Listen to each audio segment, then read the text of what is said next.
ইউটিউবের যে কোনো গান বা ভিডিও আপনি ফোনের ডিসপ্লে বন্ধ করে শুনতে পারবেন। অনেকে এই ট্রিক্সটা জানেন না। ইউটিউবের গান প্লে করে আপনি একই সাথে ফোনে ফেসবুকের ভিডিও দেখতে পারবেন বা ফেসবুক ব্যবহার করতে পারবেন, অথবা বন্ধুদের সাথে চ্যাটিং করতে পারবেন। যেমন দেখুন, আমি আমার ফোন থেকে ইউটিউব ওপেন করলাম।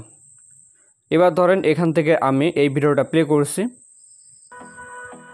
ভিডিওটা প্লে করার পর ভিডিওটা দেখতে এবং শুনতে পারছি। এবার যদি আমি অ্যাপটা মিনিমাইজ করে বের হয়ে আসি, তো দেখুন ভিডিওটা বা গানটা আমরা শুনতে পারছি না। কিন্তু এখন আমি আপনাদেরকে যে ট্রিক্সটা দেখাবো, এইভাবে যদি আপনি কাজটা করেন তাহলে ইউটিউবের যে কোনো গান বা ভিডিও আপনি ফোনের ব্যাকগ্রাউন্ডে চালাতে পারবেন। এই জন্য সবার প্রথমে আপনি আপনার ফোন থেকে গুগল ক্রোম ওপেন করবেন। এরপর সার্চ অপশনে লিখবেন youtube.com। লেখার পর সার্চ করবেন। তারপর দেখতে পারবেন এখানে ইউটিউবের ভিডিওগুলো আপনার সামনে চলে আসবে। এরপর আপনি কি করবেন, ডান দিকে দেখুন 3 ডট আছে, এখানে ক্লিক করবেন। আমি ক্লিক করলাম। এরপর নিচের দিকে দেখুন ডেস্কটপ সাইট, এই অপশনটা পাবেন। আপনি এখান থেকে এই অপশনটা সিলেক্ট করবেন। এরপর আমি আপনাদেরকে কোনো একটা ভিডিও প্লে করে দেখাচ্ছি। এই ভিডিওটা প্লে করলাম।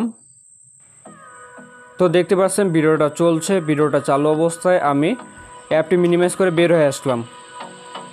এবার দেখুন ভিডিওটা আমরা শুনতে পাচ্ছি না। এবার আপনি কি করবেন, আপনার ফোনের নোটিফিকেশন বার ওপেন করবেন। ওপেন করার পর দেখতে পারবেন যে ভিডিওটা চালু করেছেন, ওই ভিডিওটা টাইটেল এখানে দেখাবে। আপনি চাইলে এখান থেকে ভিডিওটা প্লে করে শুনতে পারবেন। তো আপনারা দেখলেন ইউটিউবের ভিডিও আমি ব্যাকগ্রাউন্ডে প্লে করে শুনতে পাচ্ছি। আপনি চাইলে আপনার ফোনের স্ক্রিন অফ রেখেও ইউটিউবের যে কোনো ভিডিও ব্যাকগ্রাউন্ডে প্লে করে শুনতে পারবেন।